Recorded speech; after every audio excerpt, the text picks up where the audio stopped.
नमस्कार, मैं Satish Shastri ग्रंथम YouTube channel के साथ उपस्थित हुआ आपके सामने संस्कृत व्याकरण में संज्ञा प्रकरण के अंतर्गत भाषा इस टॉपिक को लेकर के आज हम भाषा के बारे में चर्चा करने वाले हैं। आइए शुरुआत करते हैं। सबसे पहले भाषा में आज हम देखने वाले हैं भाषा किसे कहते हैं, भाषा शब्द की व्युत्पत्ति कैसे हुई है, भाषा के कितने रूप हैं, भाषा के निश्चित नियम को क्या कहेंगे, भाषा का क्या महत्व होता है और भाषा की क्या विशेषताएं होती है। इन सभी बिंदुओं पर आज हम इस वीडियो के माध्यम से चर्चा करने वाले हैं। आइए सबसे पहले बढ़ते हैं। भाषा किसे कहते हैं, किसे कहेंगे भाषा।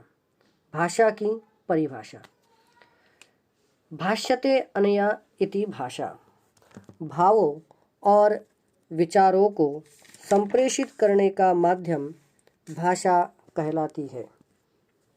जिस माध्यम से अपने मंतव्य को दूसरों तक संप्रेषित करते हैं उस माध्यम को ही भाषा कहा जा सकता है।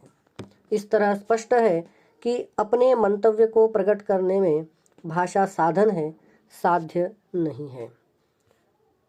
आगे बढ़ते हैं अपन। भाषा शब्द की व्युत्पत्ति किस तरीके से हुई है।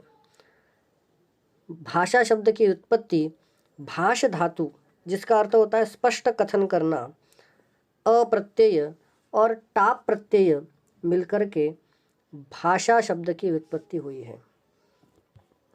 भाषा हमें 3 रूपों में देखने को मिलती है, ध्वनि रूप, लिपि रूप और संकेत रूप।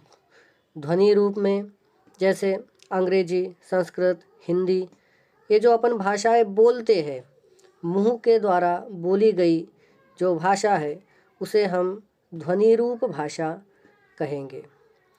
अगला है लिपि रूप भाषा। लिपि रूप भाषा में जैसे देवनागरी लिपि, रोमन लिपि इत्यादि, ये जो लिखित पेपर रहते हैं, पुस्तक रहते हैं, यह लिपि रूप भाषा कहलाती है। और तीसरी है संकेत रूप भाषा।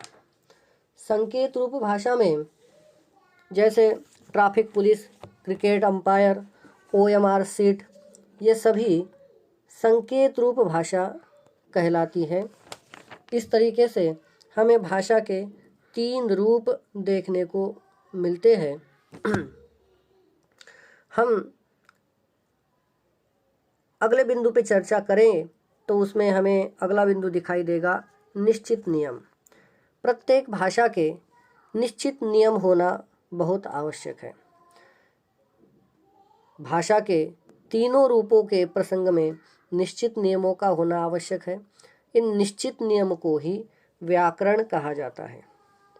एक तरीके से व्याकरण शास्त्र भाषा का संविधान है और शब्दों को नियंत्रित करने का कानून ही व्याकरण कहलाता है। यानी भाषा के जो निश्चित नियम हैं वह ही हमारा व्याकरण कहलाता है। यह भाषा के निश्चित नियम अगर होंगे तो ही वह टिकेगी और निश्चित नियम नहीं होंगे तो वह लुप्त हो जाएगी। कई सारी भाषाएं हैं जो भाषाएं अस्तित्व में तो आई थी, लेकिन उसका व्याकरण नहीं होने के कारण से, निश्चित नियम नहीं होने के कारण से वे भाषाएं लुप्त हो गई है। भाषा का महत्व के बारे में अगर चर्चा करें तो भाषा से ही मानव कहलाता है।